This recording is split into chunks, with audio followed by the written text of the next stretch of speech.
तो hello students, आ गए हम इलेक्ट्रोस्टैटिक्स का लेक्चर नंबर 5 लेके, जिसमें हम आज पढ़ने जा रहे हैं इलेक्ट्रिक डाइपोल के बारे में कि भाई इलेक्ट्रिक डाइपोल क्या होता है। इलेक्ट्रिक डाइपोल की वजह से किसी भी पॉइंट पर इलेक्ट्रिक फील्ड को कैसे निकाला जाता है। इलेक्ट्रिक डाइपोल में 3 केसेस बनेंगे। एक तो एक्सियल पॉइंट बनेगा, यानी कि ये कोई डाइपोल है, इसी लाइन पे आगे बढ़ते जाए, यहाँ कोई एक पॉइंट आएगा, इसको एक्सियल पॉइंट बोलेंगे। ये एक इलेक्ट्रिक डाइपोल है, इसके परपेंडिकुलर बाइसेक्टर पे अगर कोई पॉइंट ले लिया जाए, इसको हम इक्वेटोरियल पॉइंट बोलेंगे। और तीसरा एक जनरल पॉइंट, कोई भी जनरल पॉइंट जहां पर हमें इलेक्ट्रिक फील्ड कैलकुलेट करनी है। तो इन सब की डेरिवेशन आज हम इस लेक्चर में करने वाले हैं। ये लेक्चर बोर्ड की पॉइंट ऑफ व्यू से बहुत इंपॉर्टेंट है। आज का लेक्चर बहुत इंपॉर्टेंट होने वाला है, क्योंकि डायरेक्ट डेरिवेशन आती है बोर्ड के पेपर में। 2 या 3 नंबर में डायरेक्ट डेरिवेशन पूछ लेता है। बाकी तुम्हारे जेई नीट वगैरह में डेरिवेशन तो आती नहीं है, उनमें क्वेश्चंस आते हैं, पर बोर्ड में डायरेक्ट डेरिवेशन इनमें से पूछ लेता है। तो ध्यान से समझना।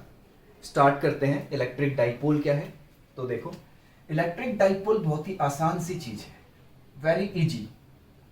एक नेगेटिव चार्ज लिया, एक पॉजिटिव चार्ज लिया, तो नेगेटिव और पॉजिटिव चार्ज को किसी आर डिस्टेंस पे अगर रख लिया जाए, टॉपिक का नाम डाल देते हैं इलेक्ट्रिक डाइपोल।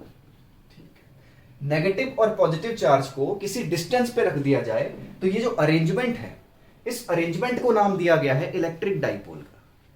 यानी कि it is an arrangement of 2 equal and opposite charges placed at some distance.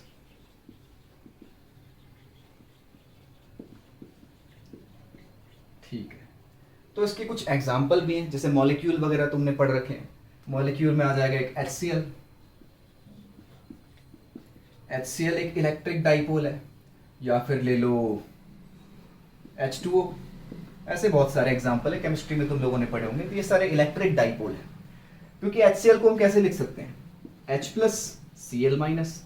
H2O को लिख सकते हैं 2H प्लस और O2 माइनस। ठीक है, तो इनके बीच में डिस्टेंस तो बहुत कम होता है, पर डिस्टेंस होता है। डिस्टेंस तो बहुत कम होता है, लेकिन कुछ ना कुछ डिस्टेंस होता है, जिसकी वजह से इनके पास एक परमानेंट डाइपोल मोमेंट होता है। अच्छा, डाइपोल मोमेंट, डाइपोल मोमेंट तो अभी समझाया ही नहीं है। डाइपोल मोमेंट देखो क्या होता है, पहले डाइपोल मोमेंट समझाते हैं। डाइपोल मोमेंट इलेक्ट्रिक डाइपोल की स्ट्रेंथ को मेजर करता है कि इलेक्ट्रिक डाइपोल कितना इसके अंदर स्ट्रेंथ है। It measures the strength of electric dipole.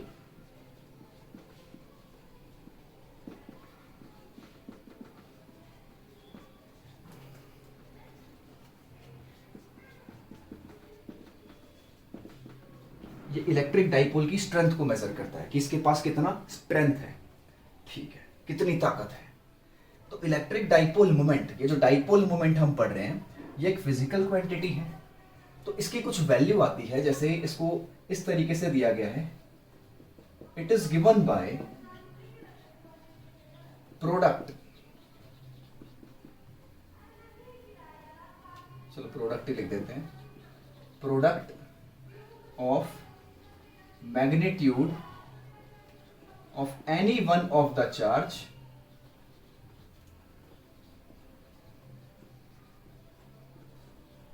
with distance between them। तो magnitude of any one of the charge, यानी दोनों में से किसी भी चार्ज का मैग्नीट्यूड ले लिया जाए, यानी चार्ज की वैल्यू, और डिस्टेंस से मल्टीप्लाई कर देंगे। इसको नाम दिया इलेक्ट्रिक डाइपोल का। इलेक्ट्रिक डाइपोल मोमेंट का डिनोट करते हैं P से। फॉर्मूला है चार्ज इंटू लेंथ। लेंथ यहां पे हमने R ले रखी है, तो R से दिखा देते हैं। This is vector quantity. Vector quantity है, इसका मतलब इसके पास डायरेक्शन होगी। तो डायरेक्शन इसकी क्या होगी, तो बच्चों डायरेक्शन होती है इसकी नेगेटिव चार्ज से पॉजिटिव चार्ज की तरफ। यहां पे जो डाइपोल मोमेंट की डायरेक्शन है वो नेगेटिव टू पॉजिटिव है। यहां पे negative to positive right side में दिखा रखा है मैंने। तो डाइपोल मोमेंट की डायरेक्शन ऐसे हो जाएगी नेगेटिव टू पॉजिटिव। अगर चार्जेस ऐसे रखे होते -q + q, तो डायरेक्शन क्या हो जाती है बच्चों, इधर हो जाती। ये डाइपोल मोमेंट की डायरेक्शन हो जाती है। इस तरीके से रखा होता तो ये डाइपोल मोमेंट की डायरेक्शन हो जाती। तो डाइपोल मोमेंट की डायरेक्शन होती है नेगेटिव से पॉजिटिव चार्ज की तरफ। ठीक है, अब यहां पर मैं बता रहा था कि इनके पास परमानेंट डाइपोल मोमेंट है, क्योंकि डाइपोल मोमेंट होता है चार्ज इनटू लेंथ। चार्ज तो इनके पास है ही, और ये इनके बीच में कुछ ना कुछ डिस्टेंस होता है, ये सेपरेटेड हैं, इनके बीच में कुछ डिस्टेंस है। अगर डिस्टेंस जीरो होता, यानी पॉजिटिव और नेगेटिव चार्ज एक ही पॉइंट पर रखे होते, जिस पॉइंट पर H प्लस रखा हुआ है उसी पॉइंट पर Cl माइनस होता, तो R जीरो हो जाता। अब इसके पास कोई डाइपोल मोमेंट नहीं होता, लेकिन एक ही पॉइंट पर चार्ज नहीं है, इनके बीच में डिस्टेंस है, तो चार्ज इनटू डिस्टेंस करोगे तो डाइपोल मोमेंट आएगा। तो HCl और H2O ऐसे बहुत सारे मॉलिक्यूल हैं जिनके पास परमानेंट डाइपोल मोमेंट होता है। तो ये थोड़ा इलेक्ट्रिक डाइपोल के बारे में था, इसको नोट करो, फिर आगे बढ़ा जाए। आसान आसान चीजें बताएंगे आज, इंपॉर्टेंट चीजें।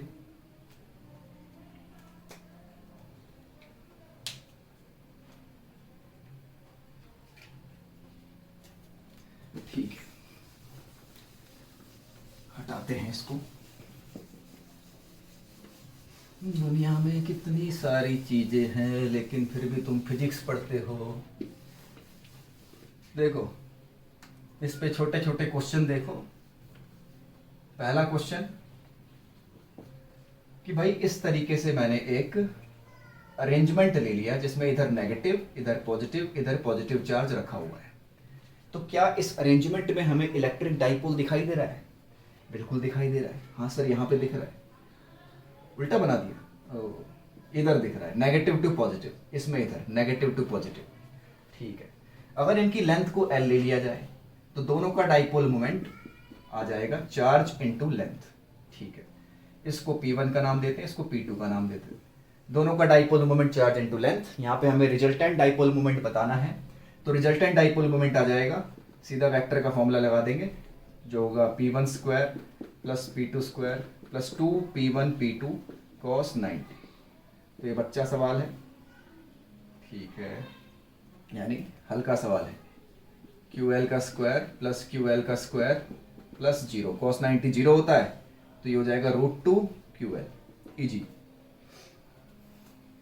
अगला थोड़ा कम इजी, इस बार हमें एक ट्राइंगल दे दिया। ठीक है, यहां पर दे दिया Q का चार्ज, यहां पे दे दिया 2Q का चार्ज, मान लो यहां पे दे दिया -3Q का चार्ज। अब कह रहा है कि क्या ये अरेंजमेंट इलेक्ट्रिक डाइपोल की तरह बिहेव कर सकता है? अगर कर सकता है तो बताओ सिस्टम का नेट डाइपोल मोमेंट कितना है? और ये एक इक्विलेटरल ट्राइंगल है, तो ये डाइपोल की तरह बिहेव कैसे करेगा? जब -3Q को हम इस तरीके से लिख दें, -Q -2Q। अब ये -Q और +Q एक डाइपोल बना, उसका डाइपोल मोमेंट का डायरेक्शन। यहां पे -2Q और +2Q एक डाइपोल बना, ये उसका डाइपोल मोमेंट का डायरेक्शन। दोनों की वैल्यू लिख देते हैं, P1 हो जाएगा चार्ज इनटू लेंथ और P2 हो जाएगा चार्ज इनटू लेंथ। ठीक है, दोनों के बीच में एंगल 60 डिग्री, तो वापस वही फॉर्मूला लगा देंगे, resultant vector the root P1 square तो Q square L square plus P2 square 4Q square L square plus 2P1 P2 तो 4Q स्क्वायर L स्क्वायर और cos 60। cos 60 होता है 1/2, तो ये 2 हो जाएगा, तो 4 5 6 7 7Q स्क्वायर L स्क्वायर, तो ये आ जाएगा QL और √7 को आगे लिख देते हैं, √7 QL। तो ऐसे इजी क्वेश्चन इसमें आ जाते हैं। तो अब जो हम करने जा रहे हैं वो बहुत इंपॉर्टेंट है, इसके बाद जो हम करने जा रहे हैं वो बहुत ही ज्यादा इंपॉर्टेंट है, यानी कि डेरिवेशन बोर्ड में बहुत पूछी जाती है। चलो, तो पहली डेरिवेशन लेते हैं, electric field eight the axial point of an electric dipole. Electric dipole के एक्सियल पॉइंट पे इलेक्ट्रिक फील्ड कैलकुलेट करनी है। तो थोड़ा थोड़ा मैंने एक्सियल पॉइंट के बारे में पहले बताया, अभी दोबारा समझाते हैं। ये एक हमने नेगेटिव चार्ज ले लिया, यहां पे एक ले लेते हैं पॉजिटिव चार्ज, और एक्सियल पॉइंट क्या होता है? इसी लाइन को आगे बढ़ा दो, इसको एक्सियल लाइन कहा जाता है, एक्सिस कहा जाता है। इस पर कोई P पॉइंट ले लिया, और इस P पॉइंट पर हमें इलेक्ट्रिक फील्ड की वैल्यू कैलकुलेट करनी है। तो हमें यहां पे गिवन क्या क्या है, दोनों चार्जेस के बीच का डिस्टेंस गिवन है 2a और ये डिस्टेंस गिवन है x। चलो इसको r ले लेते हैं, ये डिस्टेंस गिवन है r। हमें डाइपोल के सेंटर से P पॉइंट का डिस्टेंस गिवन है और दोनों चार्जेस के बीच का डिस्टेंस गिवन है 2a। तो हमें इलेक्ट्रिक फील्ड निकालनी है P पॉइंट पर। तो देखो कैसे स्टार्ट करेंगे। P पॉइंट पर अगर मैं कोई टेस्ट चार्ज रखता, मान लो अज्यूम करो कि P पॉइंट पर अगर कोई टेस्ट चार्ज रखेंगे तो क्या होगा, पॉजिटिव क्यू इसको दूर भगाएगा, नेगेटिव क्यू इसको अपने पास खींचेगा टेस्ट चार्ज को, पॉजिटिव क्यू टेस्ट चार्ज को रिपेल करेगा क्योंकि टेस्ट चार्ज पॉजिटिव होता है, माइनस क्यू इसको अट्रैक्ट करेगा। तो पॉजिटिव क्यू की वजह से इलेक्ट्रिक फील्ड की डायरेक्शन आ रही है इधर, नेगेटिव क्यू से इलेक्ट्रिक फील्ड की डायरेक्शन आ रही है इधर। पॉजिटिव क्यू की वजह से इलेक्ट्रिक फील्ड उस तरफ, नेगेटिव क्यू की वजह से इस तरफ। अब हमें क्या करना है, बस नेट इलेक्ट्रिक फील्ड निकाल देना है, बहुत ही easy. Plus Q minus minus Q, ये हो जाएगी नेट इलेक्ट्रिक फील्ड। तो पॉजिटिव चार्ज की वजह से इलेक्ट्रिक फील्ड देखो, फॉर्मूला होता है के क्यू बाई डिस्टेंस का स्क्वायर। अब डिस्टेंस पॉजिटिव क्यू से P पॉइंट का डिस्टेंस कितना है, ये पूरा डिस्टेंस r हो गया और ये हाफ डिस्टेंस हो गया a। तो प्लस क्यू और P का हो गया r माइनस a, पूरे r में से a माइनस कर देंगे तो ये चार्ज और P का डिस्टेंस आ जाएगा, तो r माइनस a का स्क्वायर। ठीक है, माइनस अब नेगेटिव क्यू से P पॉइंट का डिस्टेंस कितना है, r प्लस a, यहां से यहां तक r और यहां से यहां तक a, तो ये हो जाएगा k q by R plus A का स्क्वायर। ठीक है, अब देखो इलेक्ट्रिक फील्ड के फॉर्मूले में चार्ज को साइन के साथ पुट नहीं करते हैं, मतलब नेगेटिव चार्ज है तब भी हमने यहाँ पे पॉजिटिव ही पुट किया है। नेगेटिव खाली डायरेक्शन बताने के लिए कि इलेक्ट्रिक फील्ड इधर लग रही है, फॉर्मूले में नेगेटिव को पुट नहीं करना है। नेगेटिव से हमें डायरेक्शन पता लग गई कि इस नेगेटिव चार्ज से इलेक्ट्रिक फील्ड इस तरफ लग रही है, अपोजिट डायरेक्शन में। ठीक है, अब इसको सॉल्व करेंगे तो इलेक्ट्रिक फील्ड आ जाएगी, के क्यू ले लेते हैं common, 1 by R minus A का square minus 1 by R plus A का स्क्वायर। ठीक है, अब इसको सॉल्व करते हैं आगे। तो ये आर प्लस ए एलसीएम लेके सॉल्व करेंगे तो ये आर प्लस ए का होल स्क्वायर आ जाएगा, यानी r square plus a square plus 2ar minus, ये उधर जाएगा आर माइनस ए का होल स्क्वायर, तो ये हो जाएगा r square plus a square तो minus a square minus 2ar तो प्लस 2ar बन जाएगा, प्लस 2ar और डिवाइड में r माइनस ए का स्क्वायर r प्लस ए का स्क्वायर। ठीक है, ये कैंसिल, ये कैंसिल, ऊपर 4ar बचा, तो इलेक्ट्रिक फील्ड हो गई 4ar और नीचे इनको अगर मैं कंबाइन करके लिख दूं यानी r माइनस ए, क्योंकि दोनों के ऊपर स्क्वायर है, r माइनस ए और r प्लस ए, इस पूरे का अगर मैं होल स्क्वायर लिख दूं तो क्या होगा, r square minus a square का होल स्क्वायर। तो इलेक्ट्रिक फील्ड हो जाएगी 4ar by r square minus a square का होल स्क्वायर। ये इलेक्ट्रिक फील्ड की वैल्यू आई। अच्छा, आगे के क्यू भी है, आगे के क्यू भी लगा देते हैं। ठीक है, ये इलेक्ट्रिक फील्ड की वैल्यू आ रही है।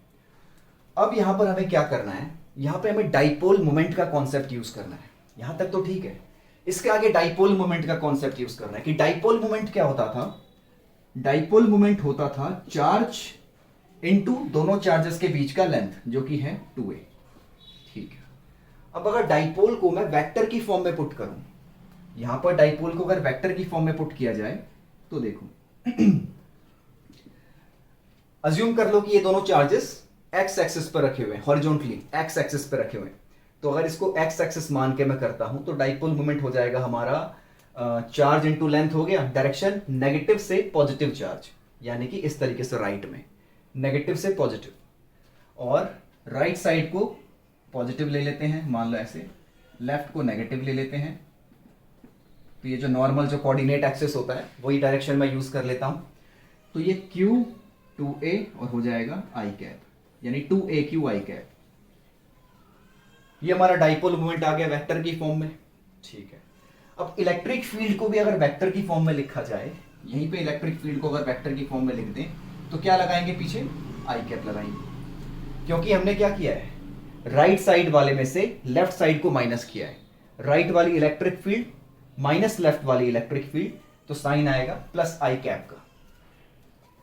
तो देखो अब यहां पर इलेक्ट्रिक फील्ड हो जाएगा के क्यू, 4 को लिख देते हैं 2 इंटू 2 और a r i cap by r square minus a square का होल स्क्वायर। अब ध्यान से ये देखो कि डाइपोल मोमेंट क्या है, 2aq आई कैप। तो 2aq, तो यहां से एक q उठा लो, एक 2 उठा लो, एक a उठा लो और एक आई कैप उठा लो। इन चीजों को उठा लेंगे तो ये बन जाएगा डाइपोल मोमेंट। तो एक 2 बच रहा है, एक r बच रहा है, तो 2r k p और नीचे हो गया r square minus a square का होल स्क्वायर। तो इलेक्ट्रिक फील्ड आ रही है at the axial point of an electric dipole. किसी भी इलेक्ट्रिक डाइपोल के एक्सियल पॉइंट पर इतनी इलेक्ट्रिक फील्ड होती है। लेकिन ज्यादातर हम क्या समझते हैं, ज्यादातर हम मानते हैं कि डाइपोल बहुत ही शॉर्ट है, यानी बहुत छोटा है, यानी for a short dipole, for a short dipole में क्या हो जाएगा, ये जो डाइपोल की लेंथ है ये बहुत ही ज्यादा छोटी होगी। तो यानी कि आर, ए अगर बहुत ज्यादा छोटा है तो मतलब आर बहुत बड़ा होगा। शॉर्ट डाइपोल के लिए आर वेरी ग्रेटर देन ए हो जाएगा। आर की वैल्यू ए से बहुत ही ज्यादा बड़ी है। अगर आर ए से बहुत ज्यादा बड़ा है इसका मतलब क्या, ए को हम यहां पे नेगलेक्ट कर देंगे। आर एक बहुत बड़ा समुद्र है और ए उसमें से एक लोटा पानी है, तो समुद्र में से एक लोटा पानी गया कोई फर्क नहीं पड़ेगा। तो r square minus a square को आर स्क्वायर ही लिख दो। तो इलेक्ट्रिक फील्ड हो जाएगा 2rkp और नीचे r square minus a square को अगर मैं आर स्क्वायर लिखूं तो ये आर की पावर 4 हो जाएगा। तो एक आर से एक आर कट जाएगा तो ये बन जाएगा 2kp अपॉन आर क्यूब। तो शॉर्ट डाइपोल के लिए इलेक्ट्रिक फील्ड आ जाएगी 2kp अपॉन आर क्यूब। तो ये नोट कर लो, इंपॉर्टेंट डेरिवेशन है।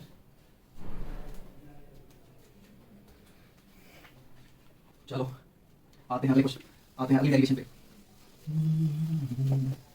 एक्सियल वाला हो गया, इक्वेटोरियल वाला बचा है। तो electric field at the equatorial point, electric field at the equatorial point of an electric dipole, equatorial point पे। तो दोबारा एक नेगेटिव चार्ज लिया, एक पॉजिटिव चार्ज लिया, दोनों के बीच में डिस्टेंस लिया हमने 2a का, और इक्वेटोरियल, पहले तो इक्वेटोरियल लाइन समझो। इक्वेटोरियल लाइन क्या होती है, जो सेंटर से परपेंडिकुलर हो, ये इक्वेटोरियल लाइन है, सेंटर से जो परपेंडिकुलर, मान लो ये सेंटर है, तो एक लाइन जो मैंने सेंटर से परपेंडिकुलर बना दी, ये इक्वेटोरियल लाइन है। अगर इस लाइन पर कोई पॉइंट लिया जाए, जैसे P पॉइंट ले लिया मैंने, तो ये पॉइंट हो जाएगा इक्वेटोरियल पॉइंट, और यहां पर हमें इलेक्ट्रिक फील्ड कैलकुलेट करनी है। Find electric field at the equatorial point of an electric dipole. ठीक है, अब देखो कैसे कैलकुलेट करेंगे। ये जो पहले पॉजिटिव चार्ज है, अच्छा इस डिस्टेंस को ले लेते हैं r, ये जो पहले यहाँ पे पॉजिटिव चार्ज है उसकी वजह से देखो इलेक्ट्रिक फील्ड किधर आएगी, ये इस डायरेक्शन में। पॉजिटिव चार्ज, अगर यहाँ पर P पे कोई टेस्ट चार्ज रखा जाए, अज्यूम करो P पे कोई टेस्ट चार्ज रखा जाए, तो पॉजिटिव Q इसको रिपेल कर देगा, अपने से दूर भगाएगा, और ये नेगेटिव इसको अट्रैक्ट करेगा अपने पास ऐसे। तो पॉजिटिव Q की वजह से इलेक्ट्रिक फील्ड इधर और नेगेटिव Q की वजह से इलेक्ट्रिक फील्ड इधर। ठीक है, इसके बाद एक हॉरिजॉन्टल लाइन बनाते हैं यहाँ पे। इस वाले एंगल को अगर थीटा लेंगे तो ये वाला एंगल भी थीटा हो जाएगा। सिमिलरली ये एंगल भी थीटा होगा, क्योंकि ये दोनों ट्राइंगल एक जैसे हैं, दोनों ट्राइंगल एक जैसे हैं। ये R है, ये A है, इसमें भी R और A, तो ये एंगल भी थीटा होगा। ठीक है, अब जरा प्लस Q और माइनस Q की वजह से जो इलेक्ट्रिक फील्ड की वैल्यू आ रही है वो निकालते हैं। प्लस Q की वजह से और माइनस Q की वजह से जो इलेक्ट्रिक फील्ड आएगी, दोनों की वैल्यू सेम होगी। देखो सेम क्यों होगी, क्योंकि फॉर्मूला होता है KQ बाई डिस्टेंस का स्क्वायर। और डिस्टेंस देखो बच्चों यहाँ पे क्या आ रहा है, डिस्टेंस यहाँ पे आ रहा है, पाइथागोरस से निकालेंगे R square plus A square. तो तो r square plus a square, ये पाइथागोरस से हमने डिस्टेंस निकाल दिया। अच्छा, इसका स्क्वायर होगा, स्क्वायर बना देते हैं, तो ये सिंपली आ जाएगा k q by r square plus a square. तो ये इलेक्ट्रिक फील्ड आ जाएगी, दोनों के लिए सेम आ रही है वैल्यू, क्योंकि दोनों पे आर सेम है, चार्ज सेम है, सब कुछ सेम है। ठीक है, अब इलेक्ट्रिक फील्ड को हम करेंगे कंपोनेंट्स में break.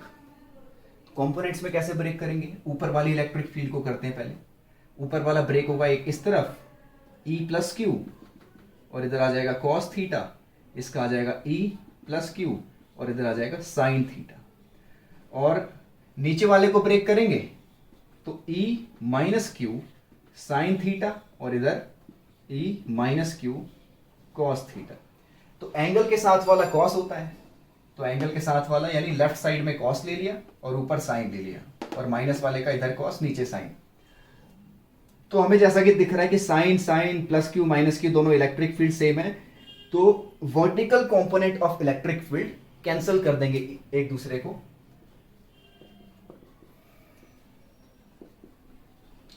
Vertical component of electric field cancels each other.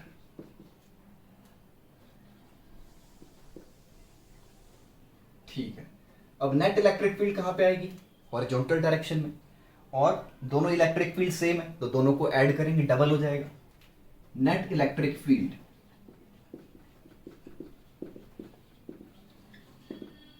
To e cos theta, plus q और माइनस क्यू जो दोनों इलेक्ट्रिक फील्ड आ रही है इसको ई मान लेते हैं, तो नेट इलेक्ट्रिक फील्ड आ जाएगी लेफ्ट डायरेक्शन में 2e cos थीटा। ये आ रही है नेट इलेक्ट्रिक फील्ड। तो नेट इलेक्ट्रिक फील्ड की वैल्यू हो जाएगी, ई नेट की वैल्यू हो जाएगी, क्या होगी? 2e, ई की वैल्यू पुट करते हैं पहले, k q by r square plus a square. ये तो आ गया हमारा इलेक्ट्रिक फील्ड, और कॉस थीटा।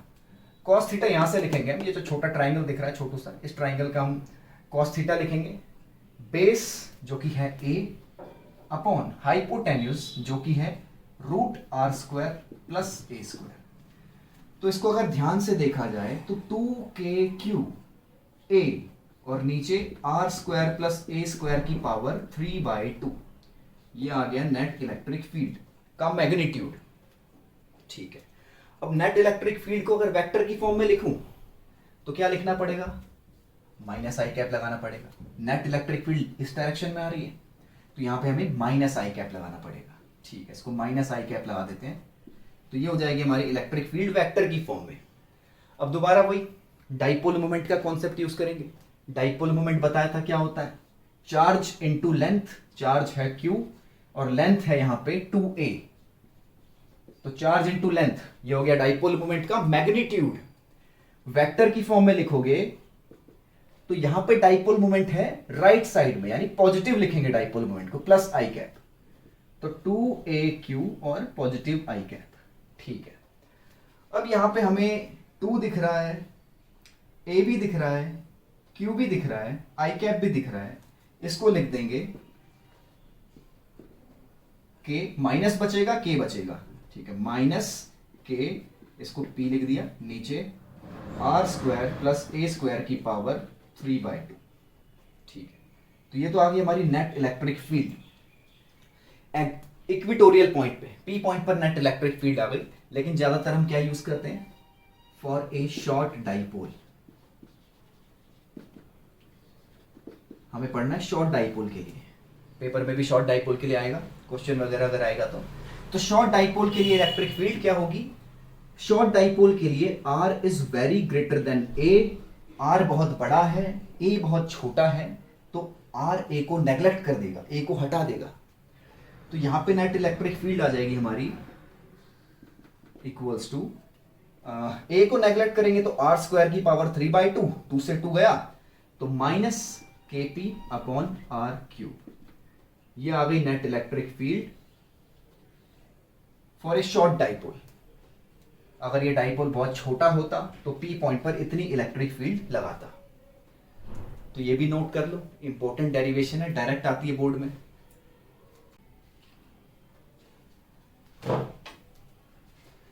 तो बच्चों पॉज करके नोट कर सकते हो तुम, इसको मैं हटा देता हूं।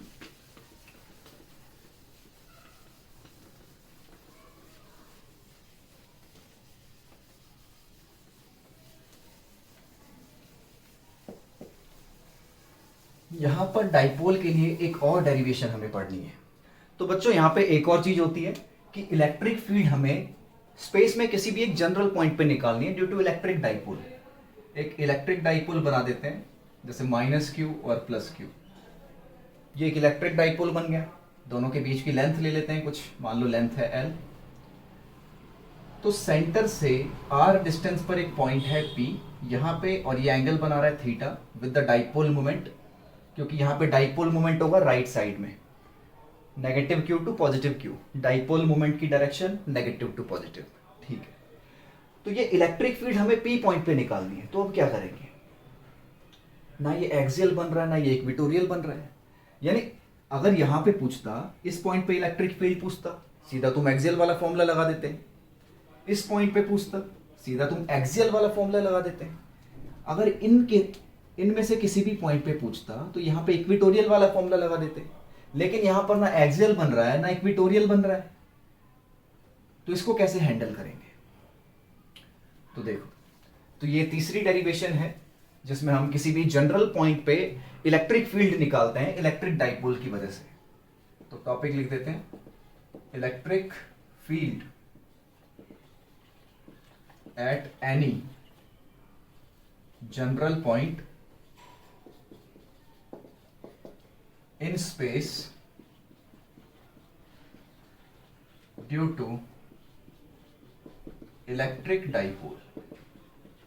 ठीक है, किसी भी जनरल पॉइंट पे इलेक्ट्रिक फील्ड निकालनी है ड्यू टू इलेक्ट्रिक डाइपोल। तो स्टार्ट करते हैं, यहां पे डाइपोल मोमेंट लिखते हैं पहले। तो देखो डाइपोल मोमेंट हो जाएगा चार्ज इनटू लेंथ, कोई बड़ी बात नहीं है डाइपोल मोमेंट। अब नेगेटिव और पॉजिटिव चार्ज को यहां पे भूल जाओ कि नेगेटिव पॉजिटिव चार्ज भी रखा हुआ है। हमें यह पता है कि डाइपोल मोमेंट आ गया इस तरह, उसकी वैल्यू हमें पता चल गई है। और ये जो पॉइंट है, ये जो पॉइंट है P, ये थीटा एंगल बना रहा है, ये हमें पता है। अब क्या करो, ये जो डाइपोल मोमेंट है, डाइपोल मोमेंट को हम ब्रेक करेंगे कंपोनेंट्स में।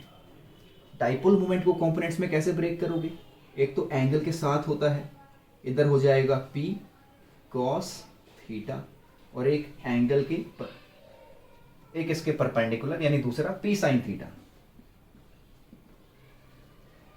तो डाइपोल मोमेंट P को हमने दो कंपोनेंट्स में ब्रेक कर दिया, एक P cos थीटा बन गया, एक P sin थीटा बन गया। और ये पॉइंट P पे हमें इलेक्ट्रिक फील्ड कैलकुलेट करनी है। अब अगर ध्यान से देखा जाए तो पहले एक्सियल वाला बताते हैं। एक्सियल वाले में डाइपोल मोमेंट इधर होता था और यहीं कहीं पे एक पॉइंट होता था। तो डाइपोल मोमेंट की ही तरफ, डाइपोल मोमेंट की डायरेक्शन में ही, या डाइपोल मोमेंट के अपोजिट डायरेक्शन में, इसी लाइन पर अगर कोई पॉइंट आता है तो उसको हम क्या बोलते हैं, एक्सियल पॉइंट बोलते हैं। और डाइपोल मोमेंट अगर इस तरीके से है और पॉइंट इस तरफ आ रहा है, यानी परपेंडिकुलर कोई पॉइंट आ रहा है, तो ये इक्वेटोरियल पॉइंट हो जाता है। तो अगर ध्यान से देखो, दो डाइपोल मोमेंट यहां पर हमारे पास है। एक डाइपोल मोमेंट है P cos थीटा, तो P cos थीटा वाले डाइपोल मोमेंट के लिए P पॉइंट एक्सियल पॉइंट की तरह बिहेव कर रहा है, और P sin थीटा परपेंडिकुलर है, तो P sin थीटा के लिए ये इक्वेटोरियल पॉइंट की तरह बिहेव कर रहा है। तो यहां पर हम लिख सकते हैं point P is axial point for P cos theta and equatorial point for P sin theta। P cos theta के लिए तो ये एक्सियल पॉइंट है, और P sin theta के लिए इक्वेटोरियल पॉइंट। तो एक्सियल पॉइंट और इक्वेटोरियल पॉइंट दोनों का ही हमारे पास फॉर्मूला होता है इलेक्ट्रिक फील्ड का। तो P पॉइंट पर देखो इलेक्ट्रिक फील्ड किस डायरेक्शन में आएगी, तो P cos थीटा की वजह से तो इलेक्ट्रिक फील्ड कहां पे आती थी, इसी डायरेक्शन में आती थी। इस इलेक्ट्रिक फील्ड को हम E1 का ए का नाम देते हैं, चलो एक्सियल वाला। ठीक है, और P sin थीटा इस तरफ है, तो इलेक्ट्रिक फील्ड इसके अपोजिट आती थी ऐसे। इसको नाम देते हैं हम E इक्वेटोरियल का। ठीक है, डाइपोल मोमेंट को भी हटा देते हैं, या डाइपोल मोमेंट को यहां पे लिख देते हैं चार्ज इनटू लेंथ। तो हमें यह पता चल गया कि एक्सियल वाली फील्ड इस तरफ है, इक्वेटोरियल वाली फील्ड इस तरफ है, दोनों के बीच में एंगल कितना, 90 डिग्री। ठीक है, ये चीज हमें पता चल गई है।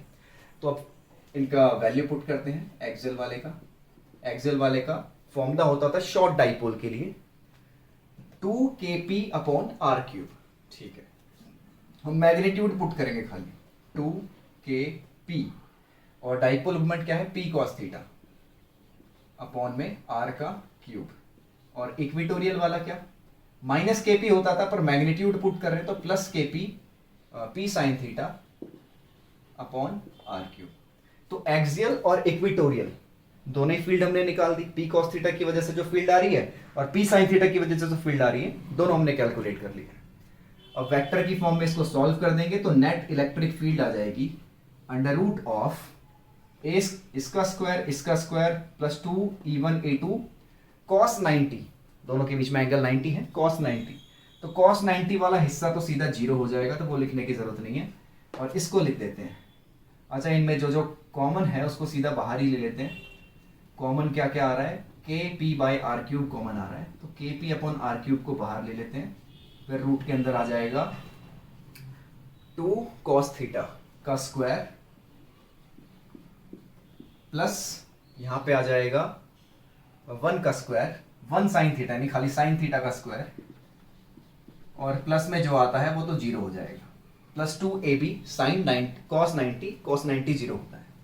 ठीक है, तो KP बाय आर क्यूब, अब इसको सॉल्व करेंगे, ये आ जाएगा 4 cos square theta plus sine square theta, तो KP by R cube under root में एक cos स्क्वायर थीटा एक साइन स्क्वायर थीटा हो जाएगा 1, तो इसको हम लिख सकते हैं 3 cos square theta plus cos square theta plus sine square theta, ये तो 1 हो जाएगा, तो इसको हटा के मैं सीधा 1 लिख देता हूं, 1। तो ये नेट इलेक्ट्रिक फील्ड का हमारे पास क्या आ रहा है, मैग्नीट्यूड आ रहा है। जो भी यहाँ पे नेट इलेक्ट्रिक फील्ड आएगी उस नेट इलेक्ट्रिक फील्ड का मैग्नीट्यूड आ रहा है। इन दोनों के बीच में कहीं पे नेट इलेक्ट्रिक फील्ड आएगी, मान लो इस तरीके से ई नेट, तो ई नेट का हमने मैग्नीट्यूड निकाल दिया। किसी भी जनरल पॉइंट पर नेट इलेक्ट्रिक फील्ड जो आएगी उसका मैग्नीट्यूड हम निकाल चुके हैं। तो बच्चों डायरेक्शन भी पूछी जाती है कि डायरेक्शन क्या है, और यहां पे डायरेक्शन क्या लेंगे, नेट इलेक्ट्रिक फील्ड आर के साथ जो एंगल बना रहा है उसको हम डायरेक्शन लेंगे। डायरेक्शन के लिए ये अल्फा एंगल निकालेंगे। नेट इलेक्ट्रिक फील्ड, ये जो हमारा आर था, जो हमारा डिस्टेंस था, अगर इसको मैं कुछ आर वेक्टर मान लूं तो नेट इलेक्ट्रिक फील्ड इस डिस्टेंस के साथ जो एंगल बना रहा है वो हम निकालेंगे यहां पे।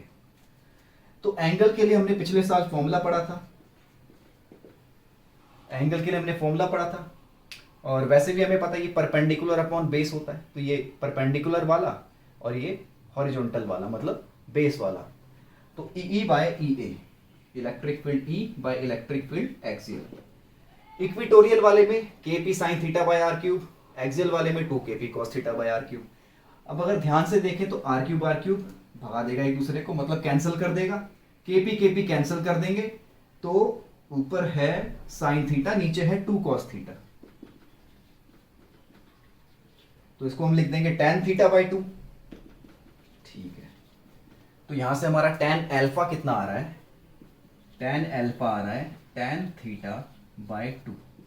तो नेट इलेक्ट्रिक फील्ड जो एंगल बना रही है आर के साथ वो हमने निकाल दिया। Net electric field P point पर कितनी नेट इलेक्ट्रिक फील्ड है वो हमने निकाल दी। तो नोट करते रहो और पढ़ते रहो। आज के लेक्चर में इतना ही, बाकी आगे अगले लेक्चर में कंटिन्यू करते हैं। चलो।